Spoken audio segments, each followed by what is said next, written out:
नमस्ते, राधे राधे। कैसे आप सभी? आशा करता हूँ आप सभी अच्छे होंगे। तो दोस्तों, आज का जो मेरा वीडियो का टॉपिक है वो एक ऐसे प्लैनेट के बारे में है जो प्लैनेट आपके पास्ट लाइफ से जुड़ा हुआ है। ये प्लैनेट आपके पास्ट लाइफ से संपर्क रखता है। आपके जीवन में उलझनों का कारण भी यही प्लैनेट है। यही प्लैनेट आपको राजा भी बना सकता है और फ़कीर भी बना सकता है। मैं शनि की बात नहीं कर रहा हूँ दोस्तों, मैं एक ऐसे प्लैनेट के बारे में बात कर रहा हूँ जो प्लैनेट आपका इस जीवन में जन्म लेने का रीज़न भी है।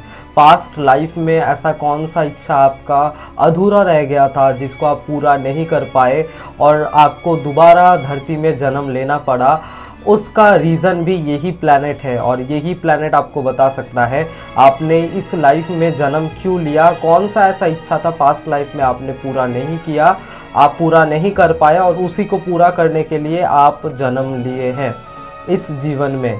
तो यही आपका कहीं ना कहीं बहुत इम्पॉर्टेंट एक प्लैनेट बनता है आपके हॉरोस्कोप में, क्योंकि इस प्लैनेट से पास्ट लाइफ का संबंध है। अधूरी जो इच्छाएं हैं पास्ट लाइफ के जो हम पूरा नहीं कर पाए, कुछ ऐसे डिज़ायर्स जो मरते वक्त हम लोगों ने सोचा तो था कि पूरा करेंगे, बट मरते वक्त हम लोग उस इच्छा को लेकर मर गए पास्ट लाइफ में, जो पूरा अभी तक नहीं हुआ है।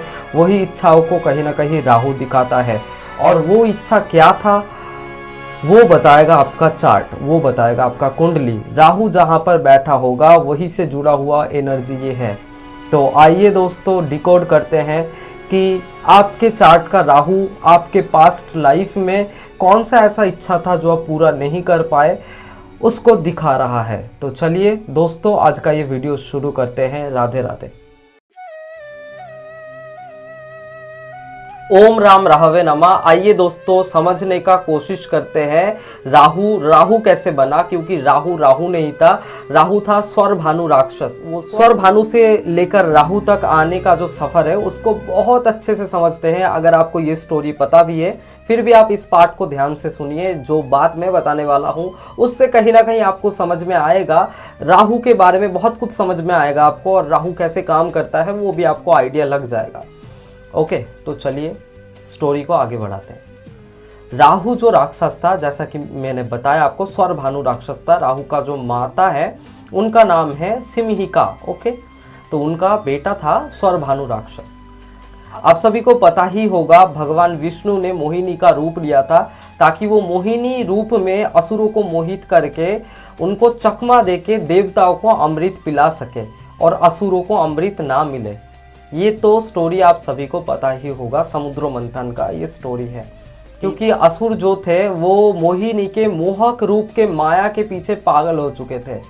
बट उस असुरों के भीड़ में एक ऐसा भी असुर था जिसने देवताओं का ये चाल समझ लिया था, जिसने मोहिनी रूप के पीछे पागल ना होके, मोहिनी के मोहक रूप के पीछे पागल ना होके उसने समझ लिया था कि ये कौन सा चाल है, देवता क्यों ऐसा जो लीला है वो रच रहे हैं।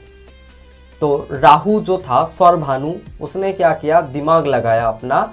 दिमाग लगा के उसने एक उसका माया से उसने रूप चेंज कर लिया, अपना रूप चेंज करके वो एक देवता का रूप ले लिया। देखिए, जब सारे असुर वो मोहिनी के माया के पीछे पागल थे, सब मोहिनी के मोहक रूप को घूर रहे थे, तब राहु का एक ही लक्ष्य था, वो है अमृत की प्राप्ति। राहु ने अमृत के ऊपर ध्यान दिया, ना कि मोहिनी के मोहक रूप के ऊपर।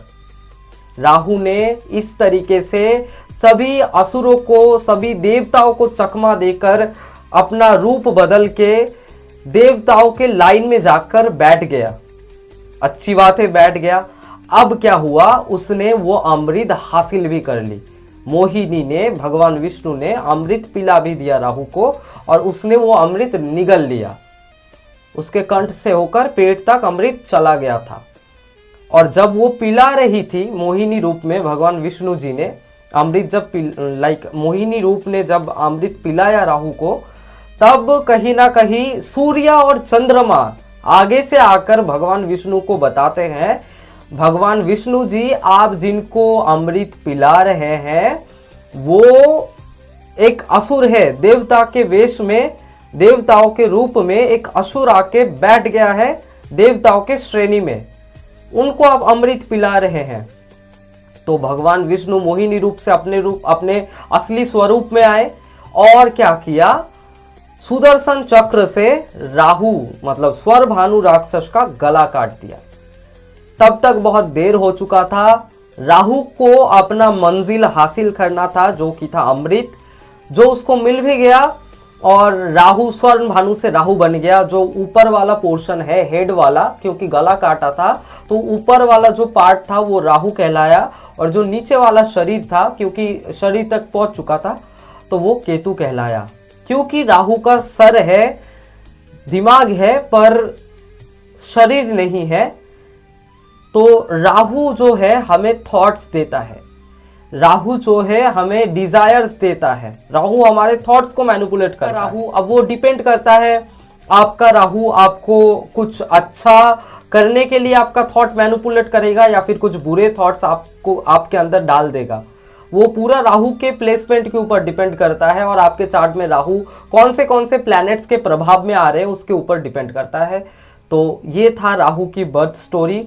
राहु जो है वो सोचता बहुत कुछ है, वो चाहता बहुत कुछ है, वो आपको बहुत ऊंचाइयों तक लेकर जा सकता है। राहु डिजायर देता है, एक बात याद रखिएगा, राहु के अंदर जो डिजायर देने का क्षमता है, राहु डेयरिंग बना देता है लोगों को। जितना राहु कर सकता है ये काम उतना कोई प्लैनेट और नहीं कर सकता। बट डिपेंड करता है राहु आपके अंदर अच्छे थॉट्स ला रहे हैं या फिर राहु आपको मैनिपुलेट करके नेगेटिव थॉट्स दे रहे हैं। वो हम आगे बात करेंगे। जो हम मेन टॉपिक में थे कि राहु के साथ पास्ट लाइफ जुड़ा हुआ है, कैसे हमारा जो डिजायर था जो हम कंप्लीट नहीं कर पाए पास्ट लाइफ में, वो राहु बताएगा हमें कैसे। चलिए उस टॉपिक में आगे बढ़ते हैं। राहु हर एक भाव में क्या फल देता है इसको लेकर बाद में डिस्कस करेंगे किसी और वीडियो में। आज का जो वीडियो का मेन टॉपिक था कि राहु कैसे काम करता है, ये जो प्लैनेट ऑफ डिजायर है, प्लैनेट ऑफ इल्यूशंस भी है, ये प्लैनेट कैसे काम करता है, किस तरीके से ये प्लैनेट पास्ट लाइफ के साथ, हमारे पास्ट लाइफ के साथ कहीं ना कहीं इस प्लैनेट का अब कनेक्शन है, कैसे आपको पता लगेगा पास्ट लाइफ में आपका कौन सा इच्छा ऐसा था, कौन सा डिजायर आपका ऐसा था जो आप फुलफिल नहीं कर पाए, जिस वजह से आपको इस लाइफ, ये एक न्यू लाइफ आपको मिला है वो डिजायर को कंप्लीट करने के लिए। और उसी के बारे में अभी हम लोग डिस्कस करने वाले हैं। तो चलिए इस टॉपिक के ऊपर डिटेल में डिस्कस करते हैं। हाँ, उससे पहले एक और बात, आप लोग अपना कुंडली उठाइए और आपके जो लगन प्लेसमेंट है वो लगन से कहीं ना कहीं गिनना शुरू कीजिए। कौन से भाव में राहु बैठा है वो देखिए और हर एक भाव का क्या रिजल्ट है। राहु हर एक भाव में बैठ के पास्ट लाइफ में ऐसा कौन सा डिजायर आपका इनकम्प्लीट रह गया था जो आप कंप्लीट नहीं कर पाए, उसके बारे में तब हम बात शुरू करेंगे। सबसे पहले तो आपको देख लेना है राहु आपके बर्थ चार्ट में कहाँ पर बैठा है। एग्जाम्पल के लिए मैं एक ऐसा कुंडली आपको दिखा रहा हूँ जिस कुंडली के आप लोग छठे भाव में राहु को देख सकते हैं। ये 6th हाउस में बैठा है। अगर लगन से काउंट करेंगे तो 1 2 3 4 5 6 6 नंबर खाने में राहु बैठा है, मतलब कि राहु 6th हाउस में है। तो इस तरीके से हम लोग समझने का कोशिश करेंगे वन बाय वन कि राहु 1st हाउस में रहेगा तो पास्ट लाइफ में कौन सा डिजायर आप कंप्लीट नहीं कर पाए, 2nd हाउस के लिए क्या फल है। तो ऐसे ऐसे करके पूरे 12 भावों को इस वीडियो में कवर करने वाले हैं हम लोग। तो चलिए हमारा जो टॉपिक है इसको आगे बढ़ाते हैं। अब आइए बात करते हैं राहु इन 1st हाउस के बारे में। जब राहु पहले भाव में आ जाता है कुंडली के, तो वो पास्ट लाइफ में कौन सा डिजायर था जो आप कंप्लीट नहीं कर पाए बट इस लाइफ में आपको मौका मिला है, वो जानते हैं। जब राहु पहले भाव में आ जाता है, माना जाता है पास्ट लाइफ में आपने बहुत अकेले में जिंदगी गुजारा था, आप आइसोलेटेड थे, दूसरों से बिल्कुल अलग हो चुके थे, अकेले में आपने अपना जिंदगी बिता दिया था अकेलेपन में। तो कहीं ना कहीं इस जन्म में आपके अंदर ऐसा आएगा, आपको ऐसा रहेगा कि आपको एक सोशल मीडिया के थ्रू या फिर आपको कुछ भी करके एक फेम पाना है, आपको लोग पहचाने, इसका आपको बहुत ज़्यादा डिज़ायर रहेगा, बहुत इच्छा रहेगा आपके अंदर कि आप पॉपुलर हो जाए। और एक सेल्फ इमेज के बारे में इस जन्म में कहीं ना कहीं कंफ्यूजन रह सकता है। कभी कभी ऐसा महसूस होता है नेटिव को, उस जातक को कभी कभी ऐसा फील होता है कि मैं कौन हूँ। कभी कभी सेल्फ इमेज के बारे में इल्यूशंस हो जाता है, बट एक स्ट्रॉन्ग डिजायर आपके अंदर रहेगा अपना पहचान बनाने का। इस जन्म में लोगों के सामने आने का बहुत ज्यादा आपको इच्छा रहेगा। तो ये राहु इन फर्स्ट हाउस का कमाल है, जो पिछले जन्म में आप कर नहीं पाए, इस जन्म में आप करना चाहते हैं।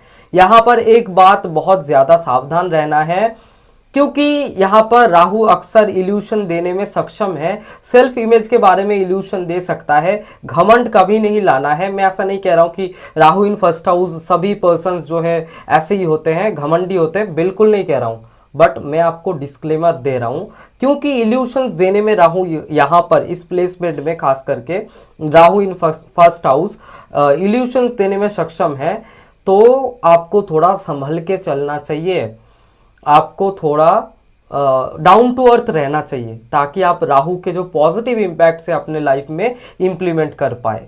तो ये था आप राहु इन फर्स्ट हाउस का आपके पास्ट लाइफ के साथ कनेक्शन।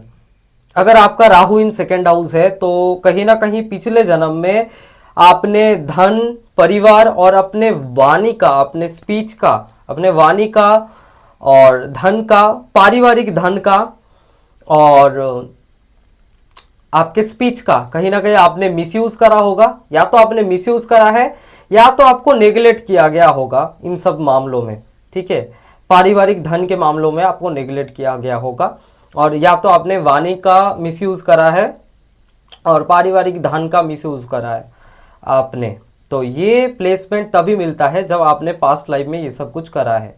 अब इस लाइफ में क्या इम्पैक्ट पड़ता है इसका, तो कहीं ना कहीं पारिवारिक धन का जो आपने मिसयूज कर दिया था पास्ट लाइफ में, दोबारा एक मौका मिला है उस धन को अच्छे कामों में लगाने का। ये जो राहु इन सेकेंड हाउस वाले पर्सन्स होते हैं, इस जन्म में कहीं ना कहीं और पैसा और मनी और पारिवारिक धन उसके प्रति एक बहुत ज़्यादा आकर्षण होता है। आपको फैमिली का वेल्थ चाहिए। कहीं ना कहीं आपके दादा ने, आपके परदादा ने जो ज़मीन करके रखा है, वो ज़मीन कहीं ना कहीं आपको आपके नाम में चाहिए, और जो पारिवारिक वेल्थ है उसके प्रति एक आकर्षण पैदा होता है। राहु इन सेकेंड हाउस मिलता भी है कहीं ना कहीं। और आपको भाई बहुत मोटा पैसा कमाना है, आपको बहुत अच्छा पैसा कमाना है, ये आपके अंदर डिजायर ऑलवेज रहेगा, क्योंकि राहु इन सेकेंड हाउस में बैठा है, राहु इन सेकेंड हाउस है और पास्ट लाइफ के साथ ऐसे ही कनेक्शन बना रहा है राहु। तो राहु इन सेकेंड हाउस ऐसे ही काम करता है। और कहीं ना कहीं बोलने के मामले में आप बहुत स्मार्टली बोलते हैं, बट कभी कभी हार्श भी बोल जाते हैं, बहुत रूड बोल जाते हैं, जो इंसान के सीधा दिल में लगता है जाकर। तो थोड़ा अपने वाणी को चेक कीजिए इस लाइफ में। और जो पारिवारिक धन है अगर आपको मिला है तो उसका मिसयूज इस जन्म में मत कीजिए। इस जन्म में कुछ अच्छा करने के लिए आपको मिला है, तो आप इसके साथ कुछ अच्छा कीजिए। यही राहु। आइए समझते हैं, अगर राहु इन थर्ड हाउस है तो पास्ट लाइफ के साथ ये राहु कैसे संबंध बना रहा है, कैसे कनेक्शन बना रहा है। अगर राहु इन थर्ड हाउस है तो पास्ट लाइफ में कहीं ना कहीं आपने कम्युनिकेशन और अपने एफर्ट्स से किसी का मदद नहीं किया। कम्युनिकेशन आपने कहीं ना कहीं और एफर्ट्स कहीं ना कहीं आपने अच्छे कामों के पीछे नहीं लगाया, इसका मिसयूज जरूर हुआ होगा पास्ट लाइफ में। Mainly Rahu in third house past life के बारे में यही दिखाता है, आपका कम्युनिकेशन, आपका एफर्ट और आपके राइटिंग स्किल्स के मदद से आप कुछ ना कुछ अच्छा कर सकते थे जो आप नहीं कर पाए, और जो आपने नहीं किया, मिसयूज करा, जिस वजह से कहीं ना कहीं आपको मरने से पहले एक अनफुलफिल्ड डिजायर रह गया था आपके अंदर कि इस जन्म में आपको करना है, जिस वजह से आपको राहु इन थर्ड हाउस मिला है। अब इस जन्म में ये राहु इन थर्ड हाउस कैसे काम करेगा, आइए इसको भी अच्छे से समझते हैं। अब इस जन्म में कहीं ना कहीं राहु इन थर्ड हाउस आपको डेयरिंग बनाता है, आपके अंदर बहुत साहस रहेगा, आपको कहीं ना कहीं बहुत ज़्यादा डेयरिंग बना देता है ये राहु। आउटस्पोकन होते हैं ऐसे लोग जिनका थर्ड हाउस का राहु है, और बहुत ज़्यादा एडवेंचर पसंद करते हैं, एडवेंचरस होते हैं। और कहीं ना कहीं ऐसा Rahu short travels, creative expression, social media में बहुत ज़्यादा अट्रैक्शंस दे देता है। कहीं ना कहीं व्यक्ति को इन सब चीज़ों में, ये व्यक्ति एक्सपर्ट होंगे इन सब कामों में, कम्युनिकेशन बहुत अच्छे से आता है, तो सोशली खुद को रिप्रेजेंट करने में बहुत आसानी होता है इन सब लोगों को, इन पर्सन्स को जिनका राहु इन थर्ड हाउस है। और इसके साथ कहीं ना कहीं सिबलिंग्स के साथ कहीं ना कहीं आपका संबंध अच्छा रह सकता है, या तो अच्छा रहेगा या तो बिल्कुल ही अच्छा नहीं रहेगा। या तो कॉन्फ्लिक्ट होंगे आपका आपके सिबलिंग्स के साथ, या तो आप लोगों का संबंध बहुत अच्छा रहेगा, क्योंकि सिबलिंग्स के साथ ये राहु एक कार्मिक बॉन्ड बनाता है। अगर आपको आपके चार्ट में राहु इन फोर्थ हाउस मिला है इस जन्म में, तो क्या रीज़न थे, पास्ट लाइफ में कौन सा ऐसा कर्मा था जो आपने किया, कैसे ये फोर्थ हाउस का राहु आपके पास्ट लाइफ के साथ कनेक्शन बना रहा है, आइए समझते हैं। तो राहु इन फोर्थ हाउस अगर आपका है तो पास्ट लाइफ में कहीं ना कहीं आपने आपके घर का, आपके मम्मी का कहीं ना कहीं आपने अवहेलना किया था या फिर अपमान किया था। ये कॉम्बिनेशन कहीं ना कहीं पास्ट लाइफ में ये दिखाता है कि आपने आपके मॉम का, आपके मम्मी का कहीं ना कहीं दिल दुखाया था पास्ट लाइफ में, और गृह सुख का अपमान या फिर अवहेलना किया था। आपको गृह सुख मिल रहा था पर आपने अपमान कर दिया, अवहेलना किया, जिस वजह से अब राहु इस लाइफ में, राहु इन फोर्थ हाउस आपको मम्मी से दूर करेगा, आपको आपके माँ से दूर करेगा, आपको कहीं ना कहीं माँ से दूर जाने के बाद ही सफलता मिलेगा ज़िंदगी में।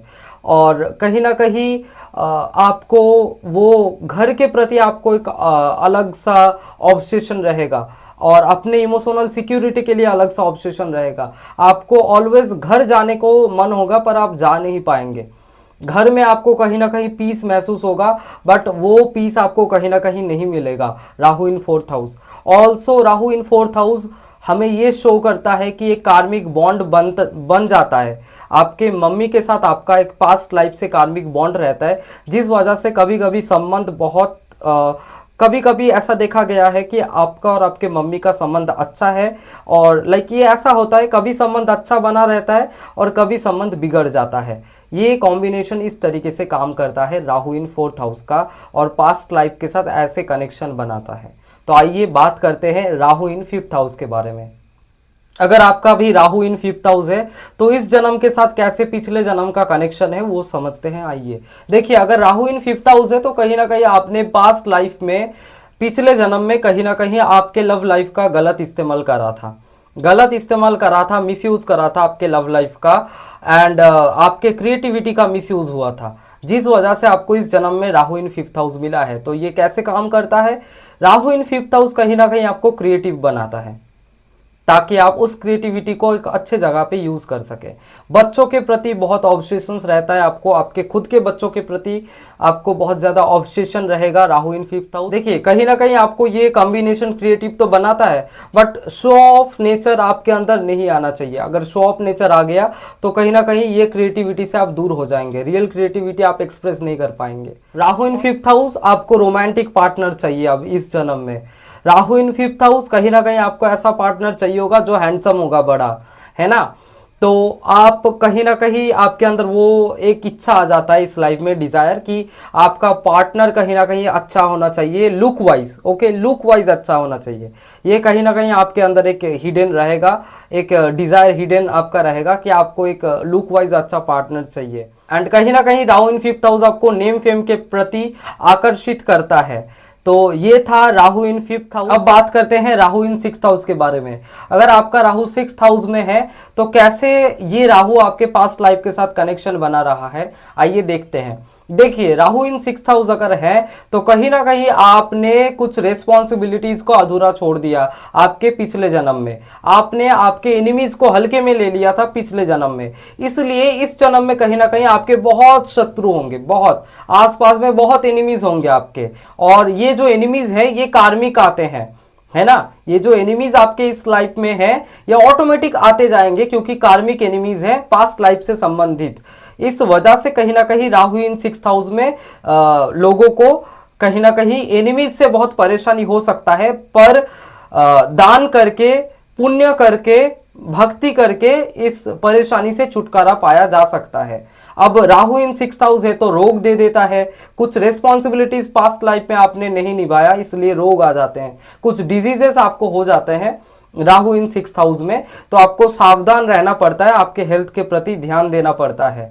वैसे राहु इन सिक्स्थ हाउस अच्छा कॉम्बिनेशन है, शत्रु से मुक्ति कहीं ना कहीं इस जन्म में हो जाती है। कर्म अच्छा बनाए रखे और दान करते रहिए लोगों को। देखिए अगर आपका राहु इन 7th हाउस मिला है इस जन्म में, तो पिछले जन्म में कहीं ना कहीं आपने आपके सोशल सर्कल्स के थ्रू किसी का आपने गलत कर दिया था, आपने मिसयूज करा आपके सोशल सर्कल्स का, है ना। वो जो नेता वाले लोग होते हैं जो बड़ा मिसयूज करते हैं, मैं सभी को नहीं बोल रहा हूँ बट लाइक पॉलिटिकली मत लीजिए, बट रिलेट कीजिए जो मैं बोलने का कोशिश कर रहा हूँ। जो सोशल जो लोग इस जन्म में सोशल सर्कल्स का मिसयूज कर रहे हैं, अगले जन्म में राहु इन 7th हाउस आएगा, मैरिड लाइफ को खराब करके जाएगा उन लोगों का। राहु इन 7th हाउस व्यक्ति को एम्बिशस बनाता है, बट ये एम्बिशन तभी पूरा होगा व्यक्ति का जब व्यक्ति कहीं ना कहीं ये मेटेरियलिस्टिक्स डिजायर्स के ऊपर उठ के सोचेगा, लेट गो कर चुका होगा, एफर्ट्स करेगा कंटिन्यू, तभी कहीं ना कहीं इस व्यक्ति का डिजायर कंप्लीट होगा। ऊपर उठना पड़ेगा, ऊपर उठना पड़ेगा थॉट वाइज।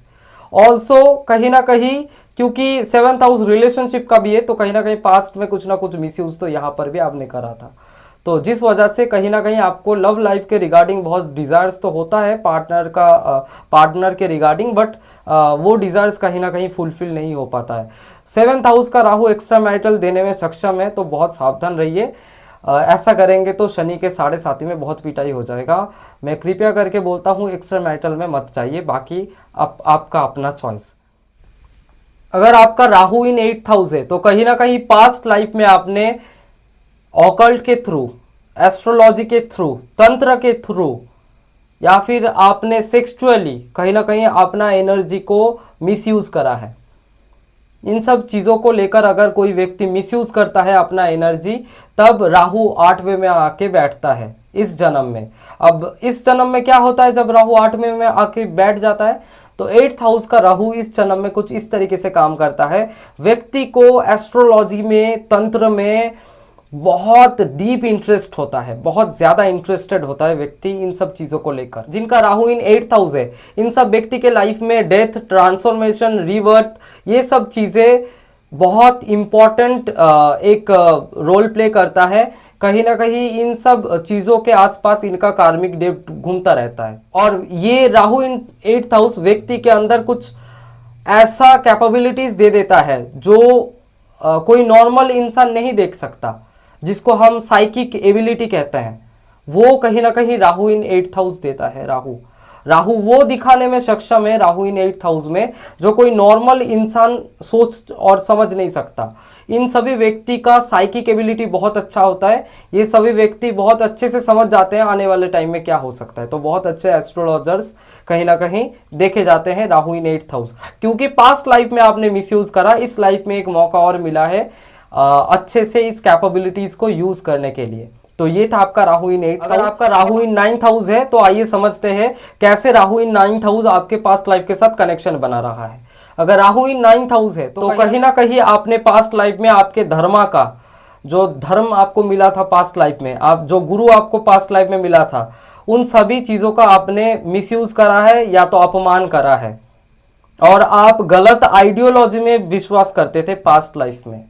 अब इस लाइफ में कैसे इंपैक्ट आएगा वो जानते हैं। देखिए अगर राहु इन 9th हाउस है इस जन्म में कहीं ना कहीं आपको स्पिरिचुअल फैक्टर्स में इंटरेस्ट होता है, बट इल्यूशंस, कंफ्यूजन्स भी आपको कहीं ना कहीं देखने को मिलेगी। राहु इन 9th हाउस है तो इस जन्म में कहीं ना कहीं आपको स्पिरिचुअलिटी में कंफ्यूजन, इल्यूशन देखने को मिलेगा। व्यक्ति कंफ्यूजन में रहता है स्पिरिचुअलिटी को लेकर।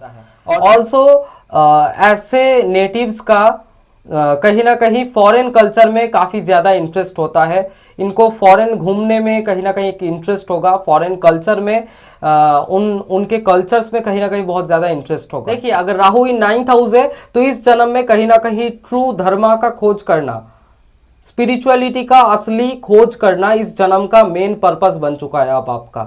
और होता क्या है, राहु इन 9th हाउस है तो कुछ फेक स्पिरिचुअल गुरुज के आसपास आप आ सकते हैं, तो बच के रहिए, आपको बहुत ध्यान में रखना है। बट इस लाइफ का जो मेन पर्पस है वो है ट्रू स्पिरिचुअलिटी को खोजना, वही आपके इस लाइफ का मेन पर्पस है। आइए अभी बात करते हैं राहु इन 10th हाउस के बारे में।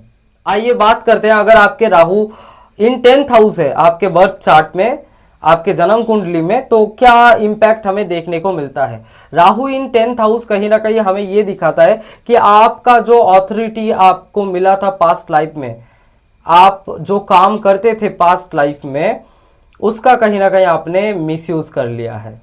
पास्ट लाइफ में कुछ ना कुछ आपने घोटाला करा है, मिसयूज करा है। जो अथॉरिटी आपको मिला था उस अथॉरिटी का गलत इस्तेमाल आपने पास्ट लाइफ में करा था। अब क्या होगा, अब कहीं ना कहीं राहु इन 10th हाउस आपको काम के पीछे ऑब्सेस्ड कर देगा, वर्कोहोलिक नेचर दे सकता है आपको। अब काम करते रहेंगे करते रहेंगे करते रहेंगे, ऑथोरिटी और पावर के पीछे पागल बना देगा ये राहु। अब आपको बहुत ज्यादा पावर चाहिए इस लाइफ में, आपको ऑथोरिटी की तलाश होगा, आप कहीं ना कहीं पावर एंड ऑथोरिटी के पीछे भागेंगे इस लाइफ में। देखिए राहु इन 10th हाउस है, बहुत संभल कर रहना है। सक्सेस तभी मिलेगा जब आपके एथिक्स ठीक रहेंगे। अगर आपके एथिक्स बिगड़ गए तो सक्सेस इस जन्म में आपको नहीं मिल सकता। आपका जो नीति है, जो एथिक्स है, उसको ठीक रखना पड़ेगा। अगर वो ठीक रहता है तभी इस जन्म में बहुत बड़ा अथॉरिटी आपको मिल सकता है, कुछ अच्छा आप इस सोसाइटी के लिए कर सकते हैं। यही आपका राहु इन 10th हाउस दिखाता है। कहीं सक्सेस स्पिरिचुअलिटी के साथ और एथिक्स के साथ ही आपको मिलता है। तो आइए अभी बात करते हैं राहु इन 11th हाउस के बारे में। तो आइए समझते हैं राहु इन 11th हाउस को पास्ट लाइफ के साथ कैसे कनेक्शन बना रहा है ये कॉम्बिनेशन। अगर आपका राहु इन 11th हाउस है तो कहीं ना कहीं पास्ट लाइफ में आपने आपके गोल्स का, आपके डिजायर्स का और आपके गेन्स का जो आपको मिला था पास्ट लाइफ में, उसको कहीं ना कहीं आपने मिसयूज करा। आपके डिजायर्स का, आपके गेन्स का पास्ट लाइफ में मिसयूज हुआ, जिस वजह से 11th हाउस का आपको राहु मिला है। अब 11th हाउस में राहु क्या करेगा वो समझते हैं। देखिए राहु इन 11th हाउस अगर आपको मिला है, इस जन्म में कहीं ना कहीं आपको एक लग्जरियस लाइफ चाहिए। आपको राहु एम्बिशियस बहुत ज्यादा बना देता है और कहीं ना कहीं आपको एक लग्जरियस लाइफ के साथ साथ एक स्ट्रॉन्ग सोशल सर्कल आपको चाहिए रहता है। एक स्ट्रॉन्ग डिजायर्ड पर्सन आपको बना देता है राहु। इस राहु को टैकल करने का एक बहुत अच्छा उपाय है, वो है समाज के लिए कुछ करना। जब तक आप समाज के लिए कुछ नहीं करेंगे तब तक 11th हाउस के जो डिजायर्स आपके राहु से जुड़े हुए हैं वो कंप्लीट नहीं हो पाएगा। तो समाज के लिए कुछ कीजिए, बाकी एम्बिशियस होते रहिए अपने लाइफ में, आप कर सकते हैं आगे, बट सबसे पहले तो समाज के लिए आपको कुछ करना पड़ेगा, क्योंकि पास्ट लाइफ का जो पेंडिंग कर्मा है वो कंप्लीशन होने के बाद ही कहीं ना कहीं आगे कुछ अच्छा होगा। तो ये था राहु इन 11th हाउस। अभी बात करते हैं राहु इन 12th हाउस के बारे में। राहु इन 12th हाउस, पिछले जन्म में कहीं ना कहीं आपने भोग विलास में बहुत ज़्यादा टाइम निकाल दिया अपना, और इस जन्म में आपको कहीं ना कहीं अब थोड़ा अकेला रहना है। थोड़ा अकेलेपन में, थोड़ा लाइक होता है ना कुछ कुछ पर्सन जिनको अकेलेपन में ज़्यादा कंफर्टेबल महसूस होता है, कहीं ना कहीं आपको थोड़ा अकेलापन चाहिए। अब कहीं ना कहीं आपका जो एनर्जी है वो एनर्जी आइसोलेशन, मेडिटेशन, स्पिरिचुअलिटी में ज़्यादा जाएगा, और कहीं ना कहीं मेडिटेशन के थ्रू, स्पिरिचुअल प्रैक्टिसेस के थ्रू कहीं ना कहीं आप मुक्ति को प्राप्त कर सकते हैं। तो ये था राहु इन 12th हाउस। आई होप आप सभी को आज का ये वीडियो बहुत अच्छा लगा होगा, पसंद आया होगा। अगर पसंद आया है, अभी तक आप देख रहे हैं, तो प्लीज़ वीडियो को एक लाइक कीजिए, कमेंट कर दीजिए कि आपका क्या कॉम्बिनेशन है, पास्ट लाइफ में आपका कौन सा ऐसा कर्मा था जो अधूरा छूट गया था, जिस वजह से आपको दोबारा जन्म लेना पड़ा। आप रिलेट कर पाए हैं कि नहीं मेरी बातों से, ज़रूर कमेंट करके बताइएगा। ऑल्सो न्यू है तो चैनल में प्लीज़ सब्सक्राइब कर दीजिए, और ऐसे ही कुछ इंटरेस्टिंग फैक्ट्स, स्पिरिचुअलिटी, एस्ट्रोलॉजी के वीडियो के साथ मिलते हैं। अपना ध्यान रखिए। राधे राधे।